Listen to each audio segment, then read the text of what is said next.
Jean Castex, bonjour. Bonjour, Jean-Jacques Bourdin. Merci d'être avec nous. Avant de revenir sur les propos tenus par le président de la République face aux lecteurs du Parisien, propos qui ont fait beaucoup de bruit, avant de revenir sur l'élection présidentielle, sur d'autres sujets d'actualité, parlons du pass vaccinal, projet de loi du gouvernement qui a été adopté ce matin. Quand entrera-t-il en vigueur? Bien, nous l'espérons le 15. Ça ne dépend pas que de moi et que du gouvernement. Il faut désormais que ce texte passe au Sénat. Donc, il vient d'être voté. Vous venez de le dire ce matin. Et c'est heureux. Permettez-moi quand même de m'en féliciter. C'est une bonne chose. Pas simplement pour le gouvernement, pour le pays, pour les Français, pour la lutte contre la pandémie. Donc, disais-je, ce texte doit aller au Sénat. Nous espérons qu'il pourra être examiné le plus rapidement possible. Le Sénat qui prend son temps. Lundi, commission, mardi, mercredi, débat au Sénat. Oui, mais vous le regrettez? Alors, écoutez... Les sénateurs, nous sommes jeudi, les sénateurs ne travaillent pas le vendredi, le samedi, le dimanche? Là, vous cherchez, Monsieur Bourdin, vous commencez fort à ce que nous ferraillons avec le Sénat. C'est pas mon objectif. Je vais essayer, effectivement. Soyons honnêtes. Oui, le Sénat m'avait dit, le président du Sénat plus exactement, que si le calendrier initial à l'Assemblée nationale avait été respecté, le Sénat en aurait débattu dès cette semaine.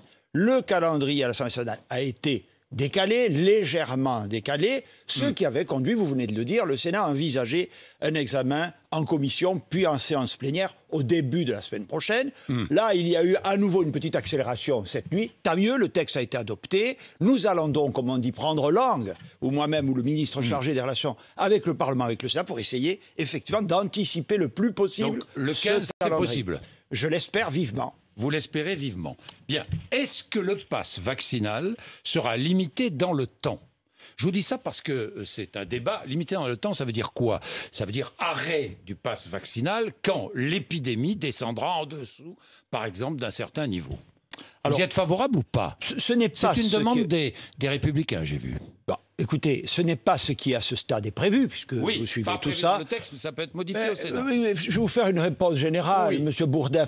Plus vite l'épidémie baisse et plus on pourra s'abstenir de recourir à tous ces outils, plus vous aurez face à vous un Premier ministre et un pays heureux. Bon, malheureusement, je reviens à quand même des considérations de fond, ce n'est pas le cas. La situation sanitaire. Pourquoi on fait cette loi? Pourquoi on ne limite pas pour l'instant dans le temps? Parce que la situation sanitaire est très préoccupante. Voilà, je le dis solennellement. Je vais y revenir, évidemment. Nous allons y revenir dans le détail. C'est la réponse à votre question de fond du problème, absolument. Bon. Donc on verra bien, il sera, monsieur, vous savez, il est toujours plus facile, Jean-Jacques, d'alléger des choses que de prendre des mesures difficiles. Mais c'est notre responsabilité parce que la situation le commande. Bien, le pass vaccinal. Je vais vous poser une question qui me taraude depuis quelques jours. Oui, diable. Je prends le TGV. Je suis vacciné. J'ai mon schéma vaccinal total. Mais je suis positif. J'ai été testé la veille. Est-ce que je pourrais voyager? Alors, avec le schéma vaccinal, vous aurez donc votre schéma complet. Néanmoins, si vous êtes positif, vous irez voir votre médecin, je suppose, Monsieur Bourdin. Bon. Mais non, je me suis testé. Je suis allé à la pharmacie où j'ai pris un autotest. J'ai acheté un autotest.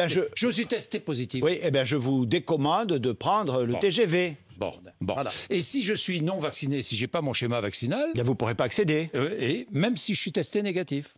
Mais oui, pourquoi, encore une fois? Parce que, vous le savez très bien...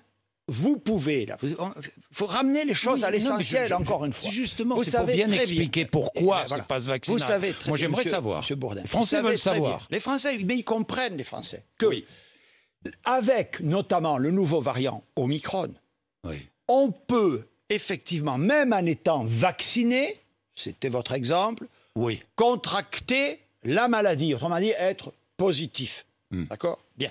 On le sait. Donc, effectivement, à un moment donné, peut-être, on a pu penser qu'être vacciné, avoir un schéma vaccinal complet, vous empêchait d'avoir la maladie, d'être positif. Bon. Ça diminue quand même, les possibilités de l'avoir, et les possibilités aussi, c'est très important par rapport à votre question, de le transmettre. Mais surtout, qu'est-ce qui est le point central dans la lutte contre cette pandémie? C'est de savoir si vous pouvez avoir une forme grave de maladie. D'abord pour vous, M. Bourdin, et ensuite pour tout notre système hospitalier qui est dans une situation extrêmement tendue, nos soignants qui sont fatigués. Donc le sujet majeur, c'est quand même d'être vacciné. Car là, les chiffres sont très clairs. Monsieur. Si vous êtes vacciné, je reviens à votre exemple, même si vous êtes positif, si vous êtes vacciné, vous avez 20 fois moins de chances d'aller, ou de risque, plus exactement, vous avez raison, d'aller en soins critiques. C'est majeur, c'est le sujet majeur. D'ailleurs, tous les débats s'ordonnent autour de ça. Il faut aller à l'essentiel. Oui, nous allons aller à l'essentiel. Effectivement, l'utilité du pass vaccinal, c'est évidemment d'alléger la pression sur le système hospitalier. On est bien d'accord, c'est la première utilité du pass vaccinal. C'est d'inciter, je dirais, pardonnez-moi, à la vaccination. Au maximum. Voilà. Alors, faire peser, comme on dit, faire peser la contrainte sur les non-vaccinés plutôt que sur toutes celles et ceux, vous en faites partie, qui suivent les règles générales, c'est-à-dire ont un comportement citoyen et civique. Voilà, nous allons revenir sur celles et ceux qui ne suivent pas les règles ou qui ont choisi de ne pas être vaccinés. Bien, parlons quand même des plus de 16 ans. Ce sont les plus de 16 ans qui devront présenter un schéma vaccinal complet. Je dis bien 16 ans. C'est bien cela. Oui, vous avez suivi les... Pourquoi pas 18 ans Je dis ça parce que dans une famille, à 16 ans, si j'ai bien compris, à 16 ans, un enfant pourra aller se faire vacciner contre l'avis de ses parents. Oui, en tout cas, il n'en aura pas besoin. Il n'en aura pas besoin. Mais il y a une sorte de majorité vaccinale. Voilà, il y a une majorité vaccinale. Pourquoi pas la mettre à 18 ans? Pourquoi 16 ans? Pourquoi pas? Bon, parce que pourquoi pas, monsieur?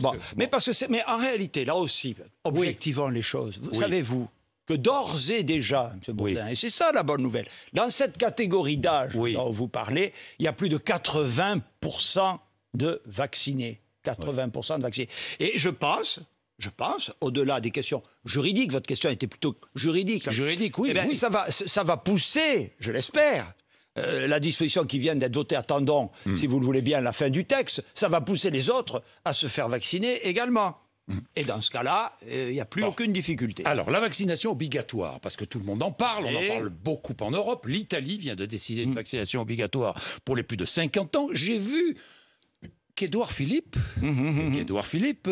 qui vous précédait à Matignon, est favorable à la vaccination obligatoire. Est-ce que vous y êtes favorable? D'abord, ce n'est pas une question, si je puis me permettre, de religion ou d'idéologie. L'objectif... Non, monsieur Bourdin. Figurez-vous que je me pose très souvent la question et je n'ai pas de doctrine. L'objectif, c'est le plus de gens vaccinés possible. La vaccination obligatoire, c'est un moyen, c'est un outil, c'est pas une finalité. Bon. Je regarde ce qui se passe à l'étranger, je commence à vous dire ça. Il y a des pays qui ont très peu jusqu'à présent. Vous citez l'Italie, hier elle a décidé pour les plus de 50 ans. L'Autriche, par exemple, a décidé, mais ça va s'appliquer le 1er février. Vous êtes bien informés comme d'habitude. Bon. Mais jusqu'à présent, ceux qui l'ont fait avaient des taux de vaccination très très bas. Très très bas. Et donc, ça leur a permis de progresser, mais même pas au niveau où nous sommes nous. Bon. Pourquoi? Parce que, écoutez, la vaccination obligatoire, en réalité, c'est quoi? Je regarde. C'est une amende. Vous n'êtes pas vacciné, vous avez une amende. Bon. L'objectif, c'est de faire vacciner les gens. C'est pas de faire rentrer de l'argent dans les caisses de l'État. Donc, on va contrôler ça comment? Il y a un sujet d'opérationnalité. Le pass, c'est beaucoup plus efficace parce que là, en tout cas pour les secteurs auxquels il est applicable, ça concerne tout le monde. Bon. Et donc, on a déjà, me ferez-vous observer, des difficultés à contrôler le pass. On en aura encore plus, ou on en aurait encore plus à contrôler l'obligation vaccinale. J'ajoute, pardon, parce que je vais être complet. Terminez. J'ajoute, que vous avez toute une catégorie de gens non vaccinés, on a la cartographie, qui sont des gens qui ne sont pas forcément anti-vax au sens idéologique, mais qui sont des personnes démunies, dans des quartiers très populaires, qui sont éloignés du soin, si vous voulez, qui ne vont pas davantage se faire vacciner, qu'ils vont chez le dentiste ou chez le médecin quand ils ont un problème de santé. Bon, mettre une obligation vaccinale dont la sanction serait une amende sur ces gens-là ne nous permettrait pas d'atteindre l'objectif. Est-ce que vous ne craignez pas le risque pénal? Pour moi? Non. Oui, pour les dirigeants, dans l'ensemble. Le risque pénal si on met en place une obligation vaccinale. Ça peut exister, le risque pénal. Mais le risque pénal, sur Bourdin, enfin, non, mais attendez, le risque, je comprends fort bien, mais ce que je veux dire. Je comprends très bien, monsieur Bourdin. Enfin, si je me mets, bien sûr, à penser à tout ça, oui, vous faites plus rien. Monsieur Bourdin, c'est pas qu'un risque, d'ailleurs, n'est-ce pas? Je crois que des procédures, on ne peut pas dire qu'on ne soit pas sous contrôle permanent, et des juges, et des médias, et du politique. Ainsi va la démocratie. Mais pardon, non, mais c'est un sujet, y compris qui me concerne très personnellement, mais je veux dire... tous les jours, j'essaie, avec le gouvernement, le président de la République, de faire au mieux pour gérer cette pandémie. Mais si je commence à me dire, oh là là, ma responsabilité pénale risque d'être engagée, alors là, je tourne... Ou surtout, c'est pas que je fais plus rien, c'est que je tourne la préoccupation vers ma propre personne et vers mon propre sort et pas vers celui des Français. Bien, Jean Castex, vous parliez de contrôle, d'amende, pas sanitaire. Des amendes sont prévues dans le texte. Ce sont les policiers qui vont vérifier si l'on est titulaire d'un pass vaccinal, mais aussi un patron de bar ou un patron de restaurant. Ils ne veulent pas. Alors, ça, ils ne veulent pas. Ça, c'est ce qu'on appelle, soyons prêts, la vérification d'identité. Oui, la vérification d'identité. Non, mais vous savez, il y a un débat qui n'est pas faux. Il y a le contrôle d'identité qui relève uniquement des forces de police et de gendarmerie, d'accord ? Et puis, il y a la vérification d'identité. Bon. On y avait songé, je ne sais pas si vous vous souvenez, quand on a introduit à l'été dernier le pass sanitaire. Effectivement, il y a eu « Ah non, on n'est pas là pour ça, etc. » Bon. On avait dit, voyons, on ne savait pas finalement, c'était peut-être préjugé de savoir s'il y aurait des fraudes. Maintenant, il y en a, on constate qu'il y en a. Donc effectivement, on voudrait impliquer les gestionnaires d'établissements recevant du public dans la vérification d'identité. Pardon, monsieur, il faut quand même, là aussi, dire les choses très concrètes. Ça existe déjà. Pour les mineurs, par exemple. Et quand vous payez en chèque... Ça n'est jamais fait, pardon, quand vous payez en chèque, on vous demande votre pièce d'identité... Plus personne ne paie en chèque, Jean Castex. Mais si... de moins en moins. De moins en moins. Non, mais, à Prades, oui, peut-être. Et à Prades et ailleurs. Oui. Merci de citer Prades. Au passage, je salue les Pradaiennes et les Pradaiens. Mais non.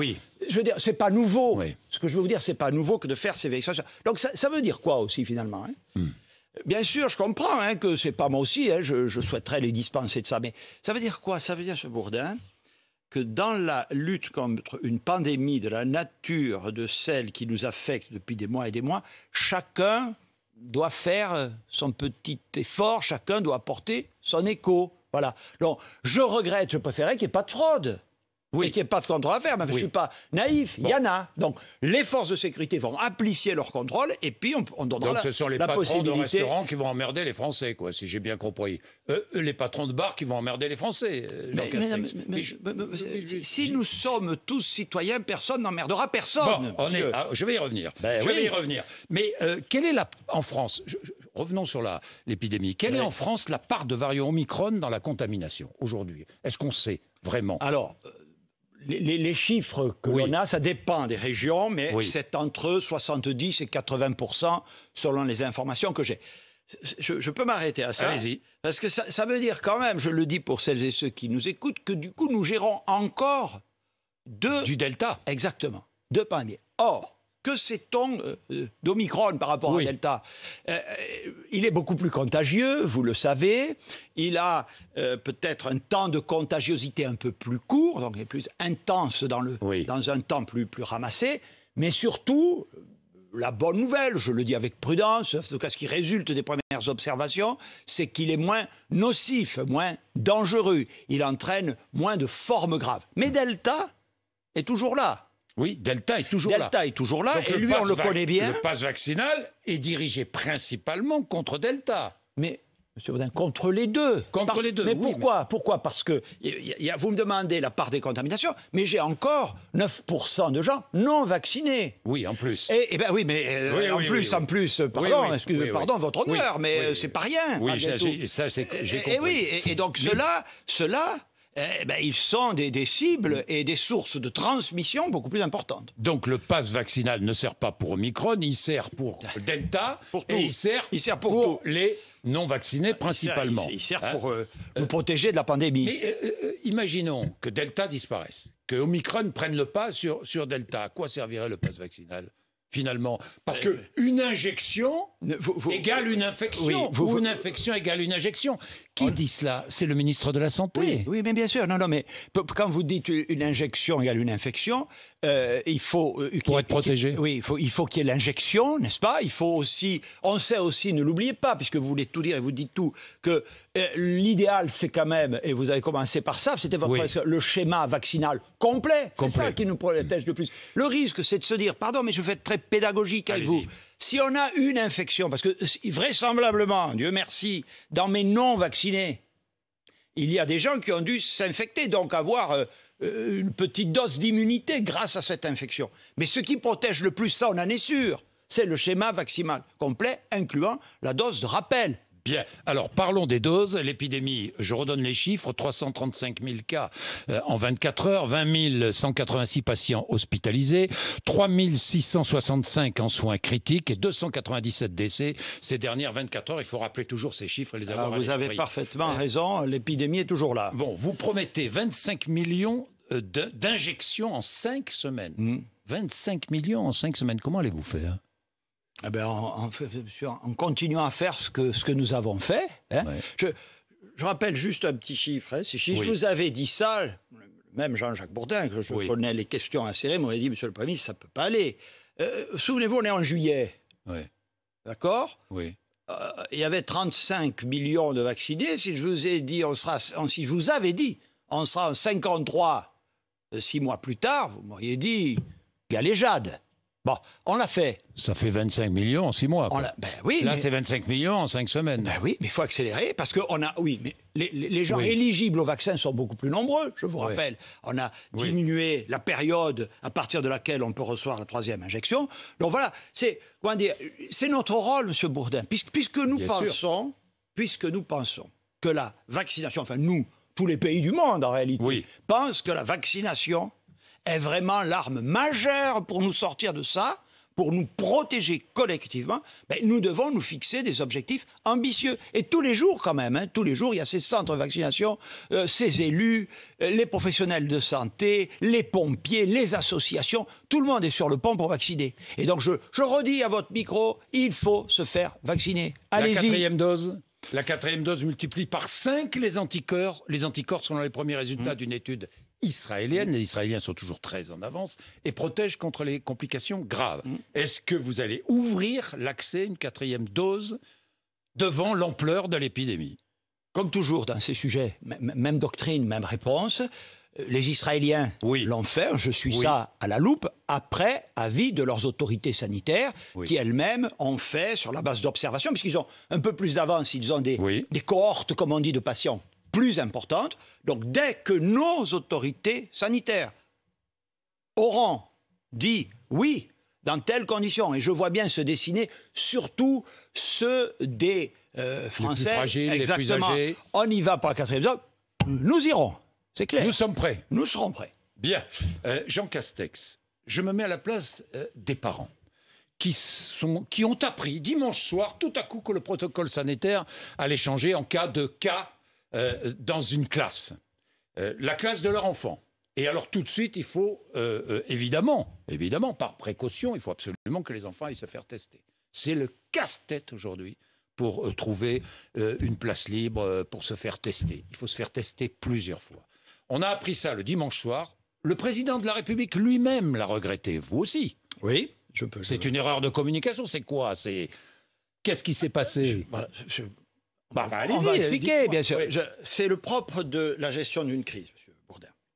Qu'est-ce qui s'est passé? Qu'est-ce qui a changé? C'est pas tellement, si vous me permettez d'être précis, le protocole dans les écoles qui a changé. C'est la définition de l'isolement de tous nos concitoyens, notamment, effectivement, les enfants, mais pas que. C'est-à-dire à la fois ceux qui sont positifs et les cas contacts. Les autorités sanitaires, sur la base desquelles nous avons toujours fondé la doctrine, combien de jours vous devez vous isoler, à quel rythme vous devez faire les tests, les autorités sanitaires ont adapté à Omicron ces règles. Oui, mais monsieur... Non, mais ça, mais monsieur Bourdin, elles m'ont répondu, et je vais vous expliquer. Le 31 décembre, à 15h, le 31 décembre, à 15h. Le vendredi, le vendredi, j'étais à mon bureau à 15h, nous attendions ça. Bon, j'avais réuni le ministre de l'Éducation nationale à 11h pour nous préparer à tout ça à 15h. D'accord ? Alors, évidemment, pourquoi ? Parce que je ne veux pas donner le sentiment que je leur jette la pierre. Pourquoi ? Parce qu'elles-mêmes, pour adapter leur doctrine, il fallait qu'elles aient des contacts avec les pays qui étaient un peu en avance sur la connaissance d'Omicron, ce qu'on pouvait faire ou pas faire, parce que c'est aussi une forme d'allègement. Donc, dire, mais comment il y a Omicron qui progresse et vous allégez les durées, ou vous diminuez les durées d'isolement. Bon, donc, les autorités sanitaires ont pris les temps d'étudier ça, mais c'est comme ça. La crise, elle arrive en fin d'année, en France, et les autorités sanitaires s'adaptent, et nous avec. Donc, si vous cherchez à me dire que le Premier ministre, que je suis le gouvernement, aurait souhaité avoir tout ça 15 jours avant, bien préparé... Mais, pardon, M. Baudet, on est en crise. Je ne suis pas dans une merdouille. Je comprends très bien. Donc, j'ai reçu le 31 décembre, le ministère en interne, par ses voies internes, a diffusé les informations, et on l'a appliqué dès la rentrée. Et comment vous dire, si vous cherchez à me faire dire que tout ça n'est pas très satisfaisant, je vous le concède volontiers. Bon, vous en ai donné, mais c'est ce à quoi nous sommes... Comprenons-nous une explication. Non mais comprenons-nous, M. Baudet, on n'est pas en temps normal. Mais ça, on est en crise. Je comprends, Jean Castex. Et donc, ben oui, mais aussi, ça entraîne des difficultés. Je viens à la deuxième partie de votre question sur les tests. Sur les tests, oui. Bon, alors, sur les tests. Quand même. Est-ce que vous allez simplifier les choses ? Quand même. Monsieur Bourdin. Oui. Ces règles-là, j'en profite pour vous dire que la France n'est pas une île. Oui. Ces règles relatives à l'isolement, au cas contact, aux 3 tests que vous évoquez, la plupart des pays les adoptent. C'est normal, hein, puisque c'est le même virus, ou en tout cas les mêmes variants qui les frappent. On ne fait pas preuve d'originalité. J'entends dire qu'on serait, je sais pas quoi, absurdilant. Non, non, oui, c'est compliqué. Oui, c'est compliqué. La gestion de l'épidémie est compliquée. Bon, donc, malgré tout, il faut tester. C'était votre question. Oui. La France est le 2e pays au monde à tester. On peut dire, c'est passé, il y a des queues, il faut attendre, tout ça est juste. Mais on a mis le paquet et nous testons beaucoup dès lors, et on peut le comprendre, que les autorités scientifiques nous disent, si vous voulez raccourcir l'isolement, si vous voulez, là aussi, je rappelle, nous sommes cohérents, monsieur. Les règles ne sont pas les mêmes selon que vous êtes vacciné ou pas vacciné. On ne peut pas simplifier, non ? Vous dites que c'est une simplification de mettre tout le monde sur le même pied ? Sûrement pas. Sûrement pas. Donc on va garder les mêmes règles, les mêmes protocoles. Elles entrent en vigueur, elles sont entrées en vigueur, il faut les appliquer.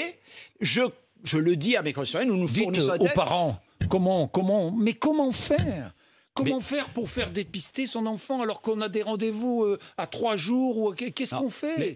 Les parents travaillent, leurs enfants doivent aller à l'école. Comment faire ? Oui, mais ça, c'est comment dire, la raison majeure de ça, c'est que nous avons souhaité que les écoles restent ouvertes. Et je revendique devant vous ce choix. Bon, alors, effectivement, le système de test est en tension, incontestablement. Bon, j'ai vu que les délais s'allongent un peu. Alors, il y a des endroits où c'est plus accusé que d'autres, mais les moyennes ne sont pas ne sont pas celles que vous décrivez. Le ministre de la Santé est en lien permanent avec les laboratoires, avec les représentants des pharmacies. Ben, il faut tenir le choc. Je crois que 8 millions d'autotests seront distribués la semaine prochaine dans les pharmacies, c'est ça ? Vous avez raison.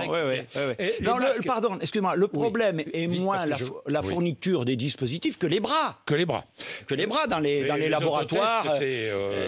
On n'a pas besoin de bras. Voilà. D'où l'ouverture d'ailleurs à la possibilité de les distribuer, de les vendre en grande surface. Est-ce que vous allez distribuer des masques FFP2 à tous les agents du service public au contact avec les usagers? Je pensais que cette question viendrait. Bien sûr.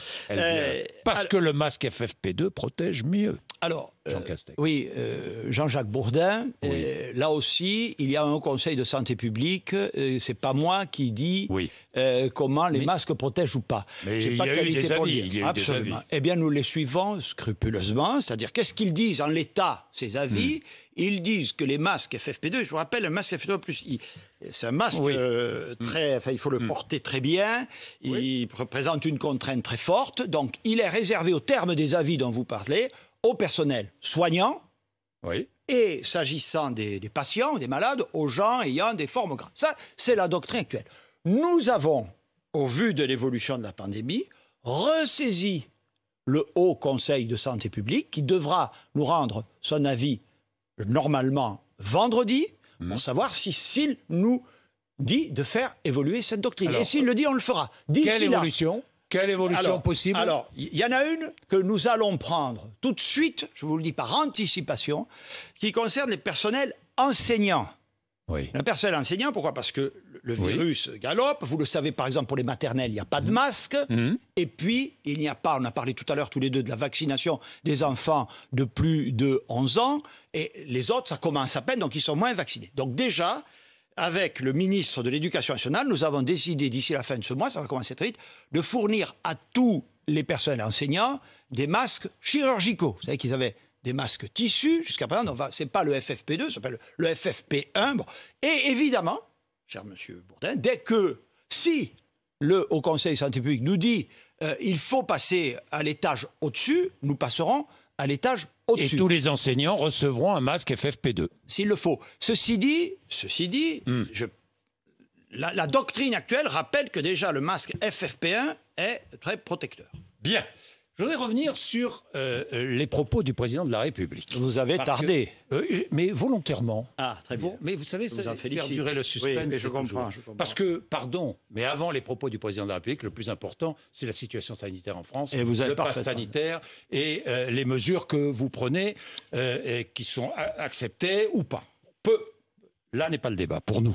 Jean Castex, je reprends l'interview du président de la République face au lecteur du Parisien, interview qui a été relue par l'Élysée, je le précise parce que c'est important de le préciser, avant sa diffusion, pas de réaction particulière, pas de retouche de la part de l'Élysée. Vous m'arrêtez si je dis une bêtise, hein? Bon, je relis. Après 1h10, 1h15 de dialogue avec les Français, le président de la République a déclaré, je cite sur la longueur, nous mettons une pression sur les non-vaccinés en limitant pour eux, autant que possible, l'accès aux activités de la vie sociale. Plus loin, une toute petite minorité est réfractaire au vaccin. Comment peut-on la réduire? On la réduit, pardon de le dire comme ça, en l'emmerdant encore davantage. Moi, je ne suis pas pour emmerder les Français. Je peste toute la journée contre l'administration quand elle est bloquée. Eh bien là, les non-vaccinés, j'ai très envie de les emmerder. Et donc, on va continuer à le faire jusqu'au bout. C'est-à-dire jusqu'au bout. Ça veut dire que vous auriez préféré quoi qu'il les félicite, monsieur Bourdin? Non, non, mais j'aimerais qu'ils expliquent. Ça veut dire quoi, emmerder jusqu'au bout? Pardonnez-moi, je crois que ce que vous venez de lire là, oui. Vous m'avez interrogé d'abord sur la politique que nous conduisons pour faire face à la crise sanitaire, et ce depuis des mois. C'est parfaitement cohérent. Nous souhaitons, je l'ai dit d'ailleurs, souvenez-vous, à plusieurs reprises dans mes interventions publiques, de plus en plus faire peser la pression sur les non-vaccinés. Nous avons un problème. Il y a beaucoup de reportages sur vos antennes dans les services hospitaliers, n'est-ce pas? Vous voyez ces gens qui sont admirables, qui sont épuisés et qui ont dans les services de soins critiques des patients qui sont à 80-90% des non-vaccinés, avec, dans certains endroits, des déprogrammations, avec tout ce que ça entraîne. Oui, je crois que le président de la République est non seulement l'illustre... les emmerder. On va continuer à faire peser sur eux la pression. Et le président de la République, vous allez les emmerder. Mais le mot dans la vie courante, c'est pas gênant. Le mot est dans la vie courante. Le mot est dans la vie courante. D'ailleurs, vous l'avez dit, vous êtes suffisamment éclairé sur tout ça. Emmerder les Français, pardon, mais emmerder les Français, petite touche historique, vous savez très bien, c'est une formule, l'emploi du mot, puisque c'est ce qui semble choquer. C'est une formule qu'avait employée le président Pompidou. C'est pas ça qui a choqué. Ce qui a choqué, c'est la suite. Parce que le président de la République a ajouté plus loin. Les antivax viennent saper ce qu'est la solidité d'une nation. Quand ma liberté vient menacer celle des autres, je deviens un irresponsable. Un irresponsable n'est plus un citoyen. Ça veut dire que les antivax ne sont plus des citoyens? Mais non. C'est le président de la République qui le dit, c'est pas moi. Ni vous, Jean Castex. Alors, si vous m'invitez pour m'interroger sur ce qu'a voulu dire le président de la République, acceptez que je vous réponde. Alors, répondez-moi. Et que j'éclaire. Ne jouons pas sur les mots, bien entendu. Les non-vaccinés restent des citoyens. Ce qu'a voulu dire le président de la République, et que je vous confirme, et au contraire que je relais avec force, c'est que quand on est citoyen de notre belle République, on a des droits, mais on a aussi des devoirs. Ça s'appelle le civisme, ça s'appelle le sens des responsabilités.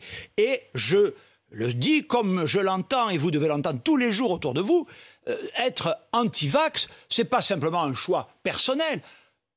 Encore que je fais quand même une mention. C'est aussi mon devoir de protéger peut-être aussi ces gens malgré eux. Vous savez, des fois, je suis emmerdant avec mes propres enfants parce que je veux les protéger, parce que je veux leur faire des choses qu'ils ne voudraient pas faire et qui sont pourtant nécessaires. Regardez les frères Bogdanov, moi, c'est une partie de ma jeunesse qui sont morts parce qu'ils avaient fait le choix de ne pas se faire vacciner. Bon, ils sont morts de la Covid. Bon, mais surtout, au-delà de ce choix personnel, on est en société. On doit être responsable et solidaire, c'est ça un citoyen. Bon, et donc, on ne peut pas dire que, ben voilà, par mon choix, j'embolise les services de réanimation, je mets le système de soins au tapis, je contamine mon voisin. Ça, c'est pas possible. Est-ce que vous croyez qu'il a... Écoutez-moi, monsieur Bourdin, et ça l'est d'autant moins, non mais je le dis, que ça n'a pas commencé hier, si vous voulez. Oui. Maintenant, on sait, au début, après tout, au début, quand on a lancé la vaccination, moi j'étais certain, les autorités sanitaires avaient pris toutes leurs précautions pour autoriser la vaccination, mais... ça a fait peur, ça posait des interrogations, quels effets. Aujourd'hui, il y a des centaines de millions de gens dans le monde qui sont vaccinés. On sait ce que ça produit, la vaccination.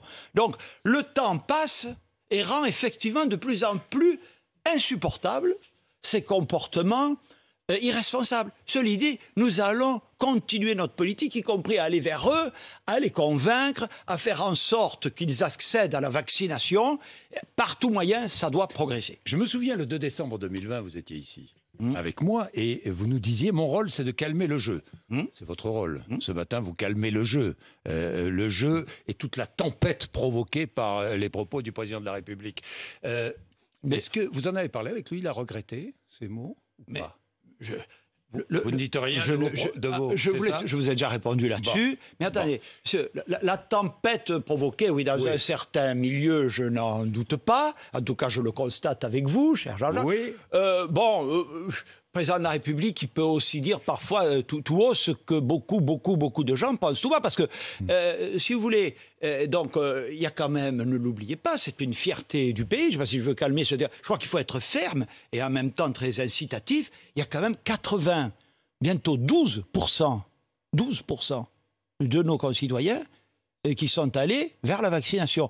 Et certains, je le reconnais bien volontiers... Un peu forcé. Pas de gaieté de cœur. Ben oui, mais il faut continuer. C'est comme ça, parce que c'est l'intérêt collectif du pays. 66 000 primo-vaccinés hier. Formidable. Le dernier chiffre. Regardez, vous me posiez tout à l'heure, excusez-moi, la question de l'utilité du pass vaccinal. Ça a donné lieu à plusieurs questions. Le fait même, et c'est très intéressant, moi je suis, comme vous, au jour le jour, les chiffres. Depuis qu'on l'a annoncé, c'est-à-dire la transformation du pass sanitaire au pass vaccinal, les primo-vaccinations, c'est-à-dire c'est assez décisif, les primo-vaccinations, bien sûr, les rappels aussi, mais les primo, comme dirait l'autre, on ne peut pas avoir 3 doses si on n'en a pas une. Ça progresse significativement, pas assez, mais ça progresse. Ça a repris la marche à l'avant. Donc c'est une réponse à votre question sur l'efficacité. Oui, l'efficacité, c'est ça notre sujet. Un jour prochain, nous n'aurons plus besoin de vaccin. Peut-être, espérons-le. On est bien d'accord. C'est un pari que vous faites, évidemment. Enfin, c'est pas un pari, c'est un espoir. C'est un espoir sur lequel vous fondez peut-être d'ailleurs toute votre stratégie, Jean Castex. Évidemment, tout gouvernement, tout responsable se donne tous les moyens à sa disposition pour qu'on en finisse avec cette pandémie. Ne me demandez pas quand elle va finir, parce que ce serait oser de vous donner une réponse. La seule chose, nous aimons l'histoire, toutes les pandémies se sont arrêtées, M. Bourdin. Elle s'arrêtera. La question pour nous, c'est de savoir si nous avons su prendre les mesures équilibrées. Voyez, est-ce qu'on met le pays sous cloche ? Est-ce que pour autant on ne fait rien alors que notre système hospitalier menace de craquer? Le rôle, c'est que nous soyons pragmatiques, mais aussi déterminés.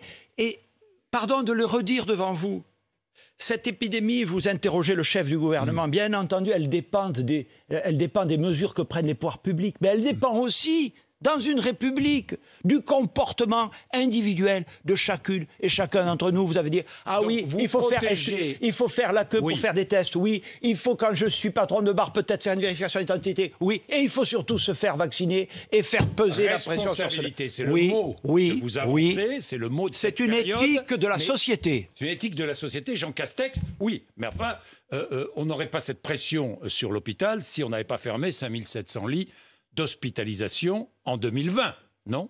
Alors, Être très précis, monsieur. Oui, non, soyez précis. Ouais, et bien sûr. Les lits fermés aujourd'hui.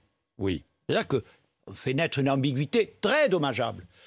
Ne sont pas des lits fermés, ça a eu existé, vous êtes présent, parce que les hôpitaux manquaient de crédit pour les ouvrir. Oui. Aujourd'hui, les lits fermés le sont soit parce qu'on en a ouvert d'autres, soit parce qu'on ne trouve pas, soit parce qu'on ne trouve pas de personnel médical ou paramédical.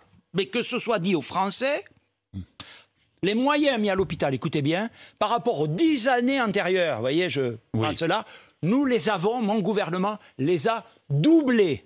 Les budgets hospitaliers. Votre gouvernement? Oui, on les a sûrement trop mégotés par le passé, nous les avons doublés. Mais même chose, les médecins qui manquent, que dans les réanimations, ou à Prades, partout il manque les médecins. Et là aussi, c'est-à-dire, mais qu'est-ce que vous foutez? Le numerus clausus, c'est-à-dire, chacun comprend ça. Écoutez-moi, M. Bourdin, ça a été créé en 1972. En 2017, le numerus clausus, c'est-à-dire le nombre de médecins qu'on formait chaque année, qu'on autorisait à former chaque année en France, il était inférieur à ce qu'il était en 72. Comme si la population n'avait pas vieilli, comme si la population n'avait pas augmenté. Nous avons fait cette réforme. Mais toutes celles et ceux qui m'écoutent savent bien que pour former un médecin, il faut un certain temps. On a augmenté, M. Bourdin, non mais je veux vous répondre, pour ouvrir ces lits, de 20% le nombre de places dans les écoles d'infirmières. Et je vous le dis, je suis très heureux de constater qu'il y a beaucoup de candidates pour occuper ces postes, même s'il y a aussi des démissions, parce que c'est très difficile. On revalorise ces métiers comme jamais. C'est le Ségur de la santé. Donc on a engagé tout ça, il faut le dire, mais on a un retard. On aurait pu l'engager en 202007, quand le président de la République est arrivé au pouvoir. On a commencé en 2007, on a accéléré. Mais ça, c'est le rôle des crises, Bourdin. Hein, c'est qu'elles mettent en évidence le rôle des propre politiques, c'est faiblesse. aussi de prévoir les crises. Mais bon, ça, c'est un autre débat. On ne va pas entrer dans ce débat, Jean Castex, mais je voudrais revenir sur les propos du président de la République, non pas sur le fond, mais sur le moment. C'est par hasard si le président de la République a prononcé ces mots-là. Je le disais tout à l'heure, il assume totalement cette déclaration face. C'est par hasard parce que c'est le candidat, le candidat Emmanuel Macron qui s'est exprimé mardi. Franchement, soyons honnêtes. Mais vous avez lu comme moi l'interview. Oui, je l'ai lu. Emmanuel Macron dit qu'il n'est pas candidat, mais... Non, il ne dit pas qu'il n'est pas candidat. Non. Il n'y a pas de faux suspense, c'est ce qu'il dit. Oui. J'en ai envie. Bon, très bien. Non, il dit je suis candidat, quoi. Pour autant, il n'a pas déclaré sa candidature. Bon. Officiellement. Alors, écoutez, moi, je ne suis pas Emmanuel Macron. Oui. Voilà. Oui. Bon, et qu'est-ce que je vous réponds, moi, Premier ministre, si vous m'évoquez ce sujet? Moi, je souhaiterais qu'il soit candidat, voyez-vous. Bon. Mais en même temps, je dis, et je le vois tous les jours à la manœuvre, puisque nous y sommes ensemble, l'heure, c'est de gérer la crise sanitaire, de gérer le pays et de prendre les responsabilités qui nous incombent. Et nous le faisons, et voyez-vous quand même, nous le faisons en prenant des mesures difficiles. Pas forcément... Oui, un confinement des non-vaccinés, quoi. Une sorte de confinement social des non-vaccinés. En tout cas, on prend des mesures qui sont de notre responsabilité. Et ce que je veux vous dire, mais je vous l'ai redit il y a 1 an, il y a 6 mois, dont le fil conducteur n'est pas la recherche de la popularité, M. Bourdin. Dans le fil conducteur n'est pas la recherche de la popularité. Mais cette crise sanitaire va occulter, pour l'instant, occulte tous les sujets qui, à l'automne, par exemple, agitaient l'opinion publique. Je parle de l'immigration, de l'insécurité, je parle de l'économie, du pouvoir d'achat. Tout ça est occulté par ce qui se passe aujourd'hui, par la situation épidémique. Est occulté, M. Bourdin, au niveau, évidemment, des débats publics, etc. Mais pas dans l'opinion. Pas dans l'opinion, et surtout pas, permettez-moi de le dire, vous avez le Premier ministre devant vous, pas dans le travail gouvernemental. Je veux dire, sur tous les sujets que vous avez évoqués, les questions de sécurité, la question de la transition écologique, nous avons fait adopter des textes, nous avons déployé des moyens. Alors, que vous me disiez, et je suis le premier à le regretter, ça n'effleure pas assez dans le débat public. Ça veut dire quoi ? Ça veut dire que l'élection présidentielle se jouera sur le bilan ? Je ne sais pas, M. Bourdin, sur quoi se jouera l'élection présidentielle. Ce que je veux vous dire, c'est qu'assurément, les Français regarderont si pendant cette pandémie historique, nous les avons protégés. Si nous avons protégé notre système de santé, si nous avons protégé notre économie qui menaçait de s'écrouler à cause de la pandémie, si nous avons pris les mesures adaptées. Vous avez raison, moi je pourrais regretter qu'on ne dise pas que la France, là maintenant, aujourd'hui, M. Bourdin, c'est le premier pays en matière de croissance économique en Europe. Le chômage, il est retombé nettement en dessous de ce qu'il était avant la crise. L'inflation, vous avez parlé de l'inflation. Combien l'inflation sur 2021? Alors, à la fin de l'année, on était à 2,9, je crois, je vais vous dire le chiffre exact. Sur l'année, ça fait combien? Sur l'année. Le problème, c'est qu'au début de l'année, il n'y avait pas d'inflation. Bon, de 9, on va dire, en décembre. 9, mais oui. Si je vous dis ce chiffre, surtout, M. Bourdin, bien moins que les autres pays qui nous entourent. Bien moins que les autres. C'est trop de 9. Ça va avoir des conséquences, le pouvoir d'achat. Le pouvoir d'achat, M. Bourdin. Pardon. Oui, alors justement, le pouvoir d'achat. J'ai 2-3 questions et des réponses courtes. Eh ben, le pouvoir d'achat, moi, je vous en donne une d'abord. Parce que je me suis engagé à plusieurs reprises chez vos confrères, à l'Assemblée nationale. J'ai dit, le pouvoir d'achat de nos concitoyens en 2021 augmentera. Nous avons les résultats. Il a augmenté de plus de 2%. Voilà. Alors que dans d'autres pays, il a diminué. Avec des inégalités, mais on ne va pas entrer... Mais il faudrait le faire. Il faudrait le faire. Il faudrait le faire parce qu'on a des réponses à apporter sur ce sujet aussi, comme nous le faisons devant la représentation nationale régulièrement. Bon, alors, puis vous parlez de l'inflation, le livret A, hausse le 1er février. Combien? Quelle hausse? Je sais bien que c'est la Banque de France qui va faire sa proposition, mais le gouvernement adoube, ça sera quoi? 0,8? Le taux sera fixé à 0,8, même 1% si vous donnez un coup de pouce. Alors écoutez-moi bien. Donc, d'abord, vous observerez qu'il n'a pas augmenté, je crois, depuis 2011. Hein. Oui. Bon, le Premier ministre de la France applique la loi. D'accord. Bon, eh ben oui. Donc, je crois que c'est le 15 janvier. J'ai pas révisé mes classiques avant de venir, mais je crois que c'est le 15 janvier que Monsieur le gouverneur de la Banque de France, application de la loi, proposera au gouvernement l'augmentation du taux du livret A lié à toute une série de paramètres. Il n'y a pas que l'inflation.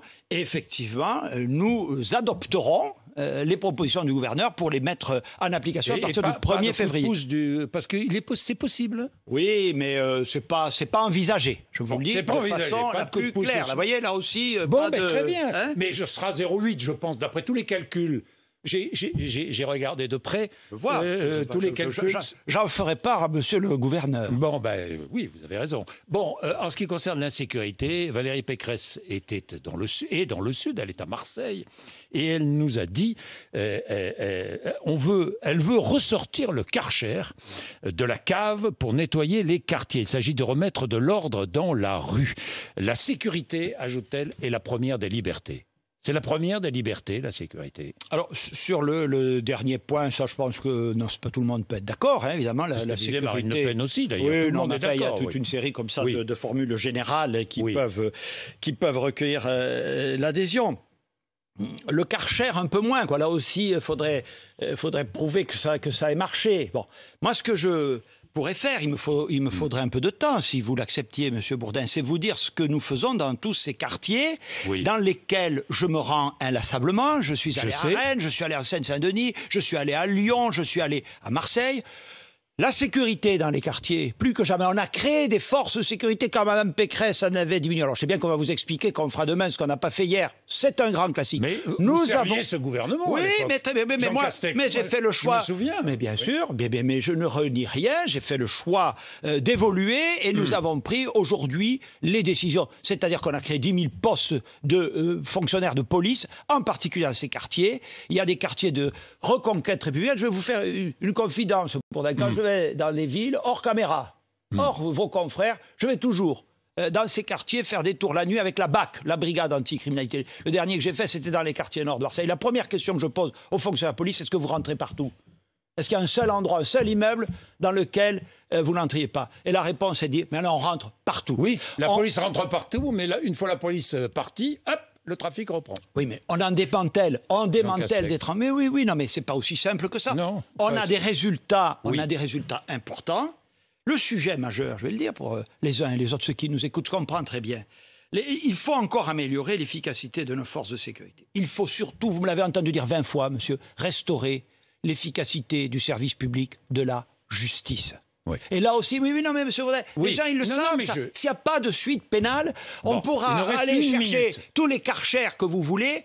Ça ne marchera pas. C'est pas une bonne méthode. Il faut aussi faire de la prévention. Il faut relancer la machine à intégrer républicaine. Une politique de sécurité Ce n'est pas une politique de formule, c'est une politique de fond et c'est une politique complète. J'ai appelé ça la sécurité intégrée et on contractualise avec beaucoup de grandes collectivités de tous bords politiques pour faire reculer l'insécurité. Jean Castex, j'ai 2 questions, réponse très courte. À propos de l'immigration, je vous demande un chiffre. Combien d'étrangers déboutés du droit d'asile ont-ils été reconduits dans leur pays en 2021 ? Alors, des déboutés du droit d'asile reconduits dans leur pays en 2021, il n'y en a pas eu énormément. D'abord parce que...